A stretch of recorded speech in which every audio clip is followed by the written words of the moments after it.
మోకాల నొప్పులకు ఎటువంటి సర్జరీ లేకుండా ఎపియాన్ పెయిన్ క్లినిక్ అందిస్తున్న అత్యాధునిక చికిత్స. సుమన్ టీవీ ప్రేక్షకులకు నమస్తే and welcome to my show from the bottom of the heart. Movie artist association elections ప్రారంభమైంది, హడావుడంతా ప్రారంభమైంది.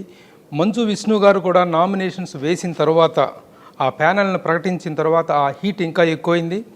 ఇప్పుడు ఎక్కడ చూసినా సరే సినిమా ఇండస్ట్రీలో ఎవరి నోట విన్నా సరే మూవీ ఆర్టిస్ట్ అసోసియేషన్ ఎన్నికల కోలాహలాన్ని గురించినటువంటి సమాచారం, దానికి సంబంధించినటువంటి విశేషాలు, కబుర్లే మాట్లాడుకుంటున్నారు. ఆ సంచలనాల గురించి మాట్లాడుకుంటున్నారు, ఆ వ్యాఖ్యల గురించి మాట్లాడుకుంటున్నారు. సో వాతావరణం అయితే చాలా హీట్ ఎక్కింది. ఈ నేపథ్యంలో ప్రధాన అభ్యర్థి అయినటువంటి మంచు విష్ణు గారు, ప్రెసిడెంట్గా పోటీ చేసినటువంటి మంచు విష్ణు గారు మనతో ఉన్నారు. విష్ణు గారు వెల్కమ్ అండి. నమస్తే. నమస్కారం ప్రభు గారు, బాగున్నారా? బాగున్నాను. మిమ్మల్ని బాగున్నారని అయితే మాత్రం అడగను, ఎందుకంటే you're looking very fit, dynamic and energetic. So మిమ్మల్ని ఆ ప్రశ్న అడగటం కరెక్ట్ కానే కాదు అసలు. Very good, you're looking very dynamic. Moreover చాలా ఎనర్జెటిక్గా నిన్న మీ నామినేషన్స్ చేసినప్పుడు మీరు the way you applied yourself is really very dynamic. Congratulations. అలా కాకుండా మొన్న ప్యానల్ ప్రకటించిన రోజు కూడా మీ దగ్గర నుంచి అంత అద్భుతమైనటువంటి డెలివరీని ఎక్స్పెక్ట్ చేయాలి. Really everybody shocked. చాలా బాగా మాట్లాడారు, చాలా చక్కగా you have put across your self very nicely అనేటువంటిది అభినందన అయితే వచ్చింది. అందుకు కంగ్రాచులేషన్స్ ముందుగా. సరే, Manchu Vishnu who is very much busy with his acting అయితే ఏమి, విత్ హిజ్ ఎడ్యుకేషన్ ఇన్స్టిట్యూషన్స్ అయితే ఏమి, now is in to this ఈ ఎలక్షన్స్ దీంట్లో దిగటం అనేది how it all happened first? నాకు జనవరిలో ఇప్పుడు పేర్లు తీయకూడదు, అది కరెక్ట్ కాదు. మీకు ఇంటర్నల్గా తెలుసు ఎవరని. జనవరిలో ఇండస్ట్రీలో ఉన్న కొంతమంది పెద్దలు నన్ను మా ప్రెసిడెంట్గా నిలబడు, ఈసారి యునానిమస్గా చేద్దాం, ఎలక్షన్స్ వద్దు అన్నారు. నేను కొంచెం నసికి అలాగే అంకుల్ మాట్లాడదాం అంకుల్, ఇంకా టైం ఉంది కదా అన్న. మార్చ్ 19 నాన్నగారు పుట్టినరోజున అందరూ విష్ చేస్తూ ఆ రోజు మళ్ళీ నన్ను అడిగారు, అంకుల్ చెప్తాను అంకుల్, ఏరా పెద్దలు చెప్తుంటే నీకు రెస్పెక్ట్ లేదా, ఎన్నిసార్లు అడిగించుకుంటాను. సరే అంకుల్ మీరు ఎలా అంటే అలా చేద్దాం అంకుల్. అంటే మీకు తెలిసిందే 2015-16లో దాసర్ అంకుల్ గురుగారు నిలబడమంటే నేను అప్పుడు వద్దనింది మీరు తెలుసు, మేమందరం మా సమక్షంలో జరిగింది అది. I was very much there.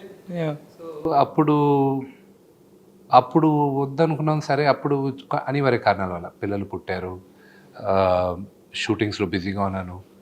And నాన్నగారికి ఏమో నేను చేయగలనా లేదా అన్న నా నమ్మకం అప్పుడు లేదు. అది విపరీతమైన రెస్పాన్సిబిలిటీ అది. ఇప్పుడు ఆయనకు నమ్మకం కలిగింది. నేను వీళ్ళందరూ చెప్పిన తర్వాత నాన్నగారికి చెప్పడం జరిగింది. నాన్నగారు ఏకీభవించారు. సరే నువ్వు చెయ్యి అన్నారు. నీకు కాన్ఫిడెంట్ అయితే నువ్వు చెయ్యి అన్నారు. అలాగే అన్నాను. దాని తర్వాత ఇంకా మిగతా వాళ్ళు కూడా చెప్పడం జరిగింది. సో ఆ విధంగా you have taken the decision. Yes. Reluctantly you have taken or willingly? నేను చేయగలనన్న నమ్మకం ఉంది. సరే, ఇండస్ట్రీ పెద్దలు అడుగుతున్నారు, నేను చేయగలనన్న నమ్మకంతోనే కదా అడుగుతున్నారు. అండ్ ఎస్, సర్వీస్ చేయాలి, బాధ్యత నిర్వహించాలి అన్న ఉద్దేశంతో నేను దిగాను. ఇప్పుడు ఆ పెద్దలు ఎవరైతే ఉన్నారో మిమ్మల్ని నామినేట్ చేయమని చెప్పి, మిమ్మల్ని నిలబడమని, ఎలక్షన్స్లో ప్రెసిడెంట్గా చేయమని చెప్పేసి అటువంటి వాళ్ళు ఇప్పుడు మీతో ఉన్నారా? ఉన్నారు. ఆ వ్యక్తులే ఉన్నారు. కానీ వాళ్ళు బాధపడుతున్నారు ఇలా అయి ఉండకూడదని. ఎవరో చెప్పచ్చు? చెప్పకూడదు. You don't open. ఎలక్షన్స్ అయిన తర్వాత బహిరంగంగా చెప్తాను. ఓకే, ఎలక్షన్స్ అయిన తర్వాత. అయితే ఈ అనివార్యమైన పోటీ అనేటువంటిది వచ్చుద్దని మీరు ఊహించారా? లేదు. మీరు యునానిమస్గా నిలబడుతున్నానని అనుకున్నారు. ఎస్. బట్ డిక్లేర్ అనేటువంటిది అవతల ప్రకాష్ రాజు వైపు నుంచి వచ్చింది కదా ముందు. తను అసలు మా ఎలక్షన్స్లో తను పోటీ, మీ దగ్గర నుంచి డిక్లేర్ రాకముందే, మీ దగ్గర నుంచి ప్రకటన రాకముందే. ఇది పబ్లిక్లో రాకూడదండి ప్రభు గారు. మీకు తెలియదు ఏం లేదు. నేను పుట్టక ముందు నుంచి మీరు ఇండస్ట్రీలో ఉన్నారు. మనం అందరం ఒక కుటుంబం, ఒక రిలేషన్షిప్ ఉంది. మీతో నేను చనువుగా మాట్లాడినంతగా పొలిటికల్ జర్నలిస్ట్తో నేను మాట్లాడలేను. మీకు మన ఇండస్ట్రీలో ఎలా జరుగుతుందో, ఏం జరుగుతుందో అంతా తెలుసు మీకు. ఇలాగా ఇండస్ట్రీ పెద్దలు ఒక డిసైడ్ అయిన తర్వాత అది మనం మాట్లాడుకొని అవ్వాలి. ఇది ఎవరి వల్ల ప్రకాష్ రాజు గారు ఈరోజు ఎవరు బినామీగా ఉంటున్నారో కూడా మీకు తెలుసు. అది మెల్లగా అందరికీ తెలుస్తుంది. ఇప్పుడు ఇండస్ట్రీ అంతా ఒకవైపు ఉన్నప్పుడు మీకు తెలుసు నాది ఇండస్ట్రీ అని ప్రతి ఒక్కరూ అనుకుంటారు. నాదే ఇండస్ట్రీ అనుకున్న వాళ్ళకి కళామ తల్లి గుణపాఠాలు నేర్పిస్తుంది. ఇప్పుడు కొంతమంది నాదే ఇండస్ట్రీ, నేను చెప్పిందే ఇండస్ట్రీ అనుకున్న వాళ్ళకి ఇది గుణపాఠంగా ఉంటుంది. ఇప్పుడు ప్రకాష్ రాజ్ అనుకుంటున్నాడా నాదే ఇండస్ట్రీ అని? ఎవరు అనుకుంటున్నారో మీకు తెలుసు. నా దగ్గర నుంచి పేర్లు మీరు ఎంత కష్టపడినా లాగలేరు. కానీ దర్ ఆర్ కొన్ని మార్పులు మాత్రం చాలా స్ట్రాంగ్గా తీసుకురావాలని అనుకుంటున్నాను. తర్వాత నెక్స్ట్ ఈ ఎలక్షన్స్లో మీ ప్రధాన ప్రచారాస్త్రం ఏంటండి? ముందు పెద్దల్ని గౌరవించాలండి. అపోజిషన్ ప్యానెల్లో కొంతమంది మా అసోసియేషన్ చారిటీ కాదు అన్నారు. మా అసోసియేషన్ ఎందుకు స్టార్ట్ చేశారు? వెల్ఫేర్ చేస్తే అది చారిటీ అవ్వదు. అది చారిటీ అవ్వదు. పెన్షన్స్ పైన ఎంతమంది నటులు బతుకుతున్నారో మీకు తెలియదు, చెప్పాల్సిన అవసరం మాకు లేదు. ఎందుకంటే మీ జర్నలిస్ట్ అసోసియేషన్ పెన్షన్ ఉందో లేదో నాకు తెలియదు. కానీ అది మీ ఇంటి సమస్య, అది మీ అసోసియేషన్ సమస్య. నా అసోసియేషన్లో నేను పెన్షన్లు ఇస్తున్నా. అది పెన్షన్లు స్టార్ట్ చేసింది కూడా నాన్నగారు, ఆయన మా ప్రెసిడెంట్గా ఉన్నప్పుడు. అది కరెక్ట్ కాదనుకున్నప్పుడు నెక్స్ట్ వచ్చిన ప్రెసిడెంట్స్ అందరూ ఆపేయాలిగా. నరేష్ గారు దాన్ని పెంచారు, ఇంకా కొంతమందిని చేర్చుకున్నారు. మళ్ళీ దాంట్లో కూడా కొన్ని లూప్ హోల్స్ ఉన్నాయి.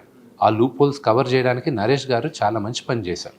ఎలాగంటే ఫర్ ఎగ్జాంపుల్ ఒక ఎన్జిఓని టైఅప్ పెట్టుకొని ఇప్పుడు ఒక 10 మంది అప్లై చేశారంటే నిజంగానే ఈ 10 మందికి వర్తిస్తుందా, లేకపోతే దీంట్లో 7 మందా 8 మందా, ఆ ఎన్జిఓని నిష్పక్షపాతంగా వాళ్ళనే డిసైడ్ చేయమన్నారు. So it's open book, open challenge. ఇలాగా వెళ్ళాలి. ప్రతి ఒక్కరికి టైం కరెక్ట్గా ఉండదు. ఈరోజు 365 రోజులు నేను పని చేయొచ్చు, వచ్చే సంవత్సరం నేను 3 నెలలు కూడా పని చేయొచ్చు. ఓకే అండి. ఇప్పుడు చూడండి, నేను షూటింగ్ అంతా ఫినిష్ చేసింది లాస్ట్ ఇయర్. ఈ ఇయర్ ఆల్రెడీ మనం అక్టోబర్లోకి వచ్చేసాం. నా షూటింగ్ ఇంకా స్టార్ట్ అవ్వాల. ఇప్పుడు నాకు నా జీవనాధారం షూటింగే కదా. సో మా అందరికీ మేము చెప్పుకోలేని కష్టాలు, చెప్పుకోలేని సమస్యలు మాకుంటాయి. ఒకప్పుడు అందరూ పోటీ చేయమంటే because of so many reasons నిలబడమంటే నిలబడినట్టు మీరు ఇప్పుడు వస్తున్నాను అని అంటున్నారు. ఇప్పుడు చేస్తున్నారు కదా. అప్పటికి ఇప్పుడు కొన్ని మార్పు ఏంటి? అసలు ఆ అధ్యక్ష పదవి అనేటువంటి చాలా పెద్దవాళ్ళు ప్రోత్సహించడం, మీ నాన్నగారితో సహా చాలా పెద్దవాళ్ళు, ఫౌండర్ ప్రెసిడెంట్గా చిరంజీవి గారు, తర్వాత మురళీమోహన్ గారు, నాగార్జున గారు, నాగబాబు గారు, కృష్ణ గారు, వీళ్ళందరూ పోషించినటువంటి పెద్ద ఆర్గనైజేషన్. ఇంత పెద్ద ఆర్గనైజేషన్ చేయడానికి మీకున్న అర్హత ఏంటని మీరు అనుకుంటున్నారు? అర్హత దగ్గరకు వచ్చినప్పుడు నేను పెద్దవాళ్ళని, అంటే వయసులో పెద్దవాళ్ళని, నా ఏజ్ వాళ్ళని, నా తరం వాళ్ళని, వచ్చే అప్కమింగ్ తరం వాళ్ళని అందరినీ కలుపుకొని అందరినీ నేను అసోసియేషన్లో ఒకటిగా ప్లాట్ఫామ్లో తీసుకురాగలనన్న భరోసా నాకుంది. 2, నాకు I'm educated a little bit. నేను అంత మేధావని చెప్పను, కానీ నా ఎడ్యుకేషన్ నాకు హెల్ప్ అయింది, నా ఎక్స్పోజర్ హెల్ప్ అయింది, నేను చేయగలనన్న నమ్మకం నాకుంది. వేరే రంగాల్లో నేను ప్రూవ్ చేసుకున్నాను అడ్మినిస్ట్రేటివ్ కేపబిలిటీస్. ఒక ప్రొడ్యూసర్గా ప్రూవ్ చేసుకున్నాను నా అడ్మినిస్ట్రేటివ్ కేపబిలిటీస్. ఒక నటుడుగా నేను ప్రూవ్ చేసుకున్నాను నా టాలెంట్ని. సో ఇది చేయగలనన్న అంత నమ్మకం నాకుంది. ఒక అన్ఫర్సీన్ రికార్డు కూడా మనం చెప్పుకోవచ్చు. ఎందుకంటే ద యంగెస్ట్ ప్రెసిడెంట్ ఎవరు contested or ever sit in the seat.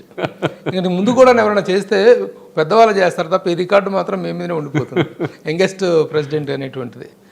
Okay, congratulations for that.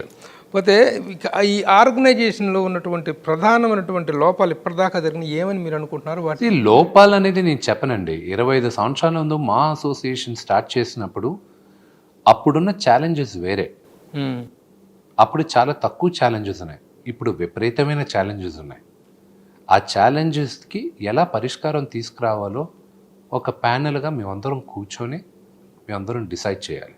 మేము ఒక్కరమే డిసైడ్ చేసేది కాదు, ఏకదాటిగా నేను డిసైడ్ చేస్తే ఇది కుదిరేది కాదు. ఇంతకుముందు ఏమేమి జరిగినాయి అనేటువంటి దాని మీద మీకు అవగాహన ఉందా? ఎస్. ముఖ్యంగా గత గురువు గారు దాసరి నారాయణరావు గారు చనిపోయిన తర్వాత జరిగిన పరిణామాలు చాలా మా యొక్క ప్రతిష్టను, తద్వారా సినిమా ఇండస్ట్రీ ప్రతిష్ట చిన్న మసకబారటం అన్ని కొత్త ఇదేం పదాలు కాదు, కానీ యాక్చువల్గా ఏంటంటే ఒక కాన్ఫ్లిక్టెడ్ సిచ్యువేషన్, ఇండస్ట్రీ యొక్క నైతిక స్థైర్యం అనేటువంటిది పోయేటువంటిది. ఒక అమ్మాయి మూవీ ఆర్టిస్ట్ అసోసియేషన్ ముందు ఒక అర్ధనగ్న ప్రదర్శన చేసింది. ఆ పరిస్థితి వల్ల ఉత్పన్నమైనటువంటి అప్రదిష్ట కొంత ఉంది. ఆ తర్వాత ఒక చారిటీ షో చేసేసి, అమెరికాలో చారిటీ షోస్ వస్తే దాంట్లో డబ్బులు దుర్వినియోగం అయినాయి అనేటువంటిది 1, 2 వాటి విషయాలుగా జరిగినటువంటి వాదోపవాదాలు, వాటి జరిగినటువంటి చాలా పరిణామాలు మా యొక్క సినిమా ఇండస్ట్రీ యొక్క ప్రతిష్టను, ముఖ్యంగా ఇన్ పర్టికులర్గా మా యొక్క ప్రతిష్టను కొంచెం దెబ్బ కొట్టింది అనేటువంటి వాదంతో మీరు ఎంతవరకు ఏకీభవిస్తారు? కడుపు చించుకుంటే పేగలు కాలు మీదే పడతాయి. జరగకుండా కూడినటివి జరిగాయి. దాన్ని ఈరోజు నేను మీడియాలో చర్చించను. అది ఎందుకు అలా జరిగింది, ఎలా జరిగింది అనేది మేము ఇంటర్నల్గా ఆ రోజే డిస్కస్ చేసాం. అది మాలో మేము డిస్కస్ చేసి మేమే చెప్పుకుంటాం. అది నేను మీడియాలో చెప్పను. కానీ ఒకటి మాత్రం నిజం, ఎన్నడూ మీడియాకి రాని మా ఫ్యామిలీ ఈరోజు చాలా ఎక్కువ ఎక్స్పోజ్ అయిపోయాం. మా బతుకే మీడియాలో, మీడియానే మా బతుకుల్ని గ్లోరిఫై చేస్తుంది. మేము కానీ ఒక చిన్న తప్పు చేసినా మమ్మల్ని బద్నాం చేసేది కూడా మీడియానే. మీడియా ద్వారా అదొక మీడియం. మీరు ముందుకు ఉన్నది చూపిస్తారు. మిమ్మల్ని మీరు ఎలా మమ్మల్ని వాడుకుంటారో మేము కూడా మిమ్మల్ని వాడుకుంటాం. కానీ ఇంటి విషయాల్లో వాడుకోకూడదు. అది ప్రధానంగా అందరూ గుర్తుపెట్టుకోవాలి. ఏంటి మీడియా ఏం వాడింది మీ ఇంటి విషయాలని? మా ఇంటి విషయాలు మేము వాడుకుంటున్నాం, మీడియా మీరు వాడుకుంటున్నారు, మేము వాడుకుంటున్నాం. మేము కూడా ఒక ఇదిలోనే వాడుతున్నాం. అంటే మీరు లేదు, మీరు ఏం పెద్దగా దాటలేసి మీకేం కావాలి, మీకు జనాలకి ఏది ఇంట్రెస్టింగో అది తీసుకురావాలని మీ ఆశ. Presentation value. మేము మీకు అనవసరమైన ఫుటేజ్ మేము ఇస్తున్నాం అని నా భావన. సినిమా అవును, మా ఇంట్లో గొడవ ఏమైందంటే ఒక రియాలిటీ షోలా తయారైంది, బిగ్ బాస్ లాగా. సో అది చేయకూడదు, అది ఇంట్లో చేయకూడదు. ఓపెన్ బిగ్ బాస్ షో లాగా ఉంది అనేది. అది అలా ఉండకూడదు. అది 100% ఉండకూడదు. అండ్ అది అనవసరంగా మేమే తెచ్చుకుంటున్నాం. మామూలుగా ఎన్నికల వాతావరణం తర్వాత చిన్న హడావుడి ఉంటుంది కదా, మరి ఇలా ఉండకూడదు. అది ఇంట్లో జరిగే పని అండి, ఇది ఇలా ఉండకూడదు. అంటే ఇంట్లో జరిగే పనే. గత 28 సంవత్సరాలు అయింది మా అనేటువంటిది పుట్టి. ఈ 3 సంవత్సరాల్లో మాత్రమే ఇలా జరుగుతుంది. 25 సంవత్సరాల పాటు వైభవంగా ఉంది. మా ఏ కార్యక్రమం చేపట్టినా కూడా దాని వెనుక చక్కటి గ్యాదరింగు, చక్కటి అట్రాక్షన్, పబ్లిక్లో ఒక ఇంట్రెస్ట్ ఉండేది.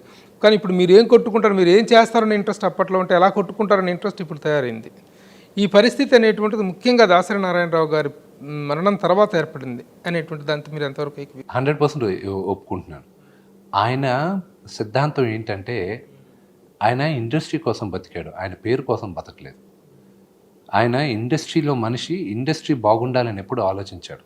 వ్యక్తిగతంగా నేనే మొనార్క్ని, నేను చెప్పిందే ఇండస్ట్రీలో జరగాలి అని ఎవ్వరూ ఒప్పుకోరు. కార్మికులు పక్కన ఉండేవారు. ఆయన రైట్ ఎక్కడుందో అక్కడ ఉండేవాడు. మరి దాసరి నారాయణరావు గారు కూడా ఆల్మోస్ట్ ఆల్ మోనార్క్ లాగా. ఇప్పుడు ఆయన ఉంటే నువ్వు ప్రెసిడెంట్వి, నువ్వు సెక్రటరీవి, వెళ్ళిపోండి అని చెప్పి పంపిస్తే అయిపోయింది కదా. అవును, అది మొనార్క్ అంటే ఇంటికి పెద్ద. ఆయన చెప్తే ఒక రీజన్ ఉంటుంది, ఆయన చెప్తే ఒక న్యాయం ఉంటుంది. దూరం ఆలోచించి ఆయన చెప్పాడు అని అందరూ అనుకుంటారు. మిగతా వాళ్ళు కాదు. మిగతా వాళ్ళు నేను చెప్పింది జరగాలి ఇండస్ట్రీలో అనేది ఈ రోజు ఆయన అనుకోలేదు. ఇక్కడ కొంతమంది అనుకుంటున్నారు అది జరగదు, ఇది కళామ తల్లి. ఓకే. ఇప్పుడు ఎవరైనా అధ్యక్ష స్థానంలో కూర్చుంటే they must be very easily approachable. ప్రతి ఒక్కడు దాంట్లో ఉన్నటువంటి 9 మంది సభ్యుల్లో ప్రతి ఒక్కడికి కూడా ఒక రైట్ ఉంటుంది. విష్ణు గారి దగ్గరకు వచ్చి ఈ సమస్య నేను చెప్పుకోవాలి, విష్ణు గారితో ఈ విషయాన్ని చర్చించాలని. How much you are available to the people, to your members. ఆ అవైలబిలిటీ అనేటువంటిది, అప్రోచబిలిటీ అనేటువంటిది చాలా ఇంపార్టెంట్. ప్రభు గారు, ఈ జనరేషన్లో ఎంతమంది ఆర్టిస్టులు మీరు ఫోన్ చేసిన వెంటనే 3 రింగ్ లోపల తీసేది, మిస్ కాల్ అయితే మళ్ళీ మీకు తిరిగి చేసేది ఎంతమంది ఉన్నారు? ఎంతమంది మా జనరేషన్లో మాట్లాడింది? అంటే ఆర్టిస్టులో, మా జనరేషన్లో నటులు, నా లెవెల్ నటులు కానీ ఎవరైనా చాలామంది మాట్లాడతారు.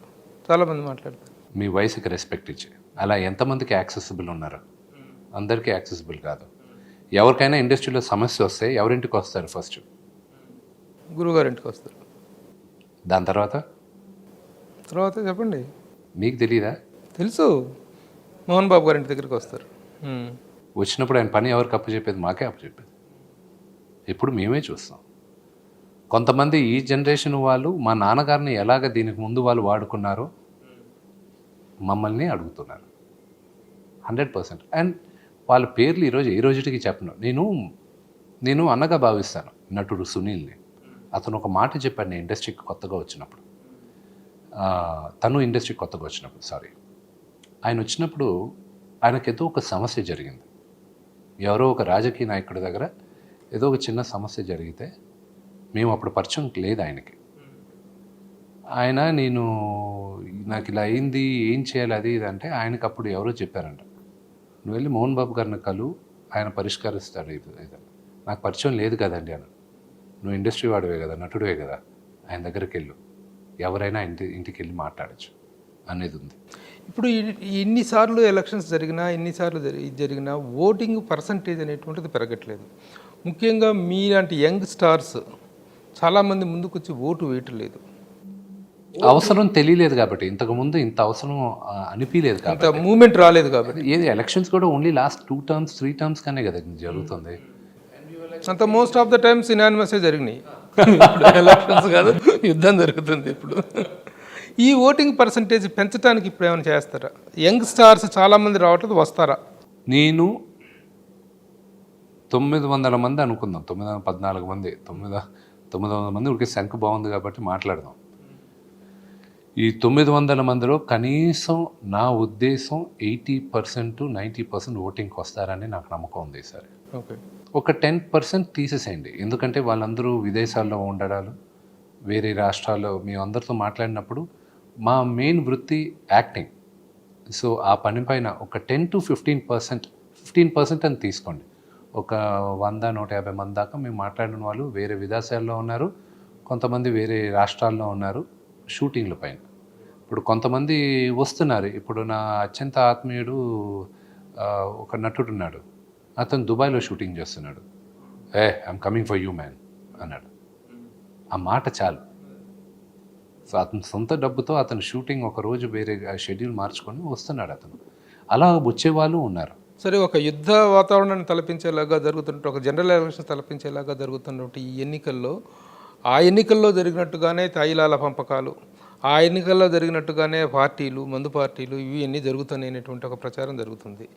ఇది ఎంతవరకు నిజం? అదంతా బ్లడీ రూమర్ అండి.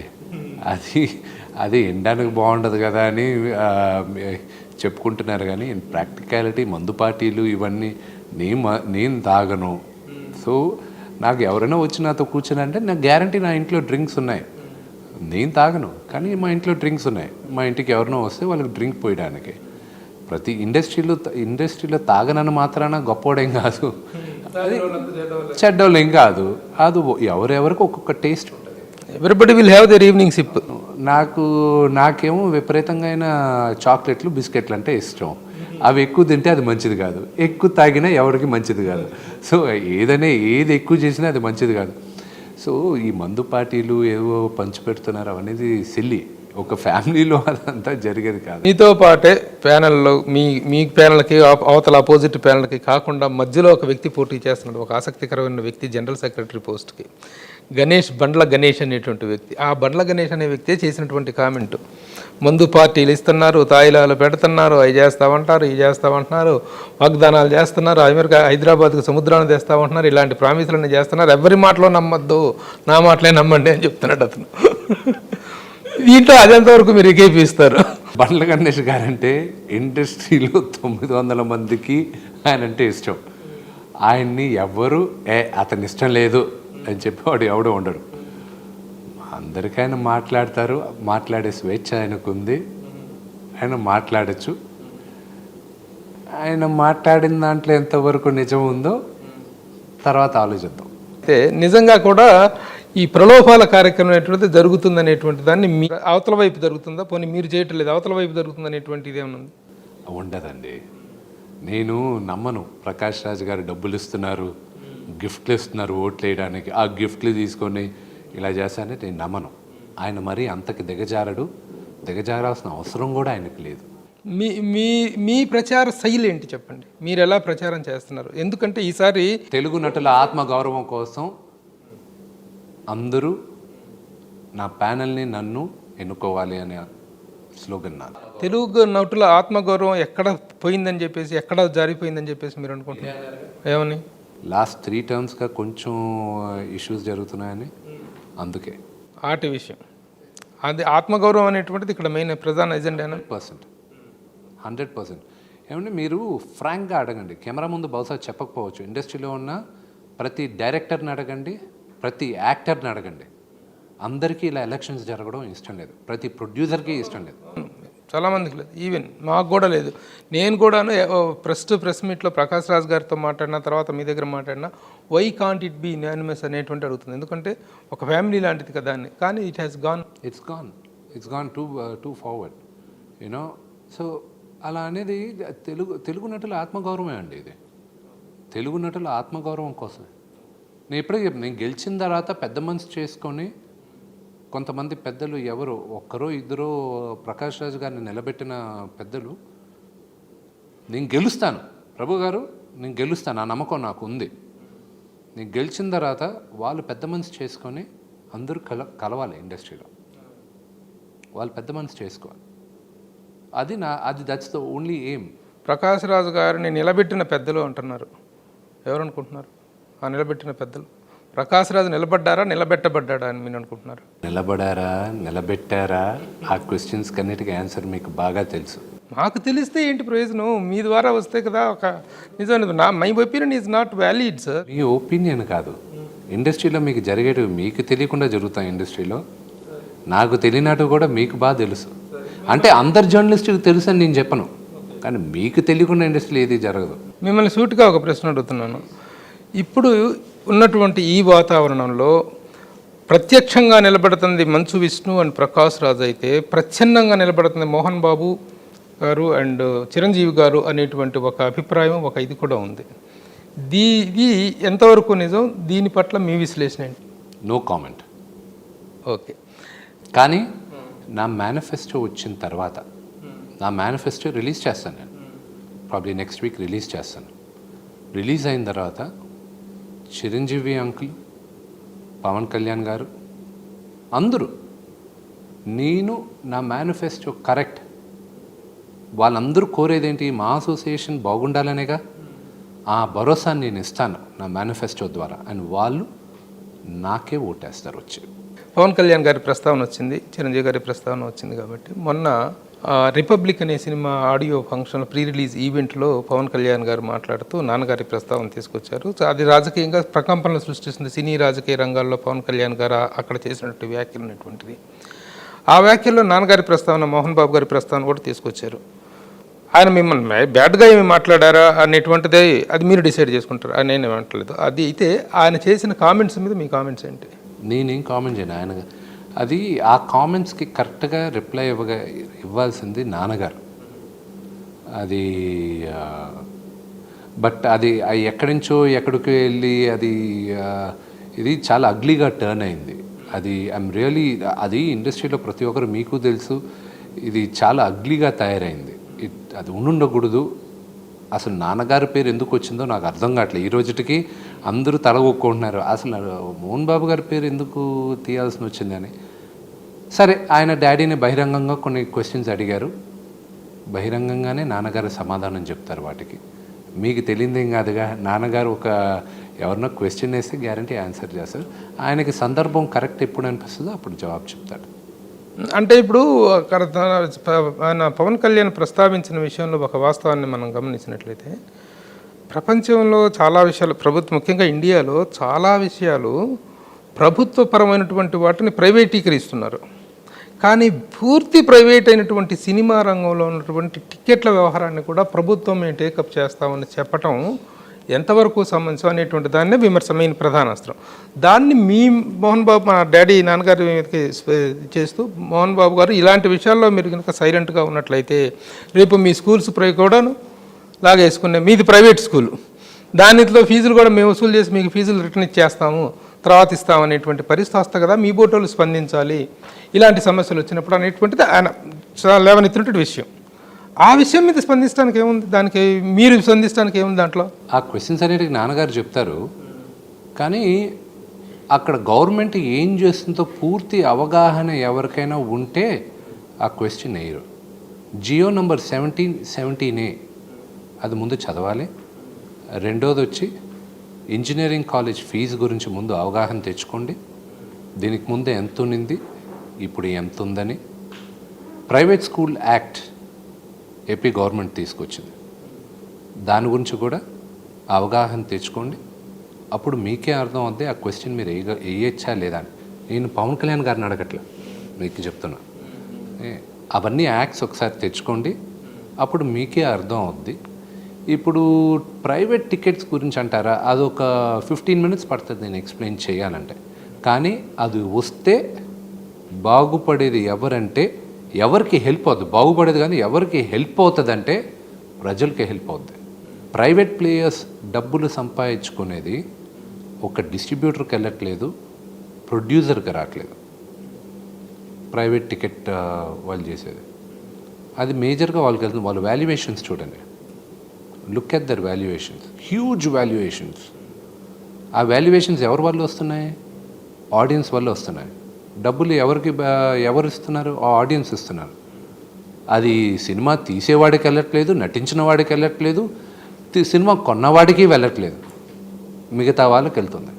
సో ఇది అంతే కదా, it's a huge different subject. దాని గురించి మాట్లాడాలంటే నాకు అవగాహన ఉంది, నాకన్నా బెటర్ అవగాహన తెలుగు ఫిలిం ఛాంబర్ ఆఫ్ కామర్స్కి వాళ్ళకుంది. నిన్న కూడా మీరు ప్రస్తావించారు, ఆ వ్యాఖ్యలతో మాకు ఎలాంటి సంబంధం లేదు, chamber has taken the. Yes, నేను ఇండస్ట్రీ తరపునండి, ఇండస్ట్రీ తరపున మేము అద్దాల మేడలో ఉంటాం, నటులందరూ అద్దాల మేడలో ఉంటాం. మేము ఏది మాట్లాడినా, ఇప్పుడు ఫర్ ఎగ్జాంపుల్ ఎవరో ఒకరు మాట్లాడడానికి ఒక సబ్జెక్ట్ గురించి ఒక నటుడు, ఒక రెస్పెక్టబుల్ నటుడు మాట్లాడితే దానికి రిపర్కషన్స్ ఉంటాయి, విజిబిలిటీ ఉంటుంది. ఒకరు వినే బదులు 100 మంది వింటారు దాన్ని. ఆ పవర్ నటులుగా మాకుంది, కొంతమంది పాపులర్ డైరెక్టర్స్కేనే ఉంది. అలా ఉన్నప్పుడు అది నా ఒక్కడికే కాదు, నేను కానీ పొరపాటున ఏమైనా మాట్లాడితే నా ఒక్కడిని ఎఫెక్ట్ చేయదు, మొత్తం నా ఫ్యామిలీ మొత్తాన్ని ఎఫెక్ట్ చేస్తుంది. సో ఇప్పుడు జరిగింది అదే. సో అందుకే Telugu film chamber of commerce, producers guild అందరూ అది ఆయన అభిప్రాయంగా మేమందరూ ఏకీభవించాం, మాకు బాగానే జరుగుతుందన్న ఉద్దేశంలో మళ్ళీ స్టేట్మెంట్లు ఇచ్చేశారు కదా. సో నేను తెలుగు ఫిలిం ఇండస్ట్రీ తరపున నేనున్నా. సో మీరు అడగాల్సింది ఏంటంటే ప్రకాష్ రాజ్ గారిని, జీవిత గారిని, వాళ్ళు తెలుగు ఫిలిం ఇండస్ట్రీ తరపున ఉన్నారా లేదా ఆయన తరపున ఉన్నారా? మీరు జగన్ ప్రభుత్వం రాకముందు చంద్రబాబు నాయుడు గారు ఎలక్షన్స్కు ముందు మోహన్ బాబు గారు చాలా తీవ్ర స్థాయిలో చంద్రబాబు గారిని విమర్శించారు. ఫీజు రీఎంబర్స్మెంట్స్ విషయంలో చాలా ఇది చేస్తున్నారని చెప్పి, ఇవ్వట్లేదని చెప్పేసి ధర్నాలు అవన్నీ జరిగినాయి. ఇప్పుడు జగన్ గారి ప్రభుత్వం వచ్చిన తర్వాత మీకు తెలియదు ఏంటంటే తెర వెనకానే ఎంత జరిగిందో మీకు తెలీదు. మేము బయట తిరగలేకపోయాం, మా వాళ్ళందరూ రౌడీ షీటర్స్లో ఎత్తి లోపలేశారు.